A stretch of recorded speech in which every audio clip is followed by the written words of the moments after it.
I hope the musical entrainment helped you start to take in your surroundings. I think it's worth taking a moment to recognize where we are right now. Asilomar, this place. If you haven't had a chance to walk around yet, I can assure you, you will notice it. It's something in the air. It's some kind of gravity. It's a sense that the things that happen here matter. And they have. And we'll get into the history of that tomorrow.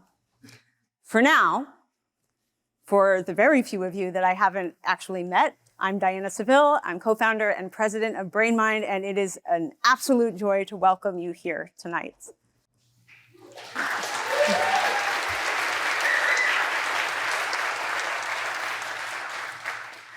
Speaking with you over the past year over Zoom, every single phone call, I left a little bit more hopeful, because across all different disciplines and expertise, scientists, founders, funders, policymakers, people with real lived experience, I sensed a shared instinct that this moment really matters, that the people shaping this field of neurotechnology have a responsibility to guide it wisely.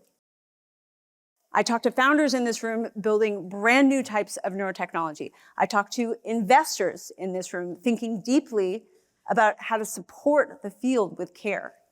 I talked to scientists pushing the boundaries of what it will mean to understand the brain and mind, and folks from policy and ethics who are thinking about how society needs to respond to what's coming.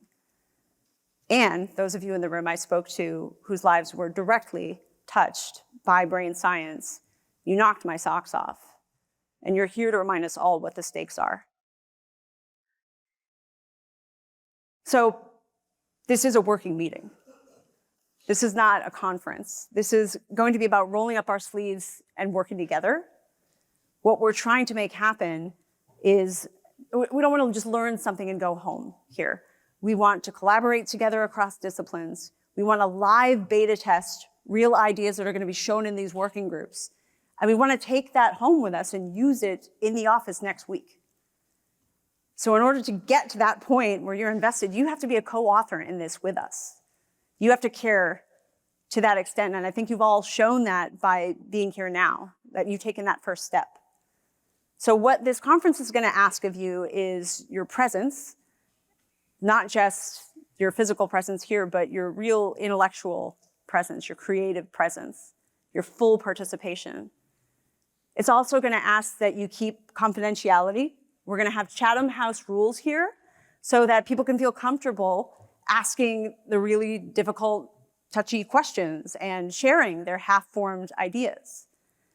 And it asks that you really do consider and keep in mind that every voice here, scientific, entrepreneurial, experiential, artistic, every voice has something valuable to contribute and essential to contribute. So before I talk more about the days ahead, I want to share something personal about what this work all means to me. That there is my sister Jacqueline, and she's on the end, I'm here. My story goes all the way back to life with her. She is a year and a half older than me. She was born with tuberous sclerosis, which is a single autosomal dominant point mutation, 1 in 10,000 births, caused severe epilepsy, and made her life look very, very different from mine. And when we were young, she had developmental delays, so we were kind of like twins growing up.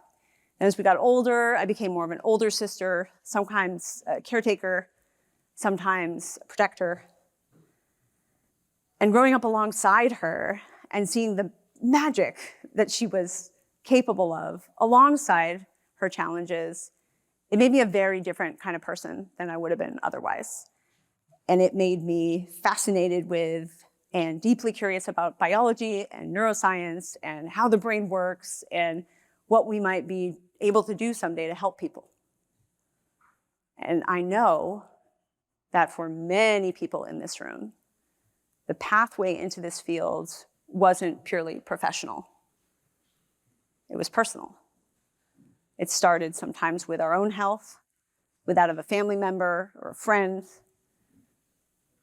For some people, it was a question about the brain or the mind that simply refused to let go.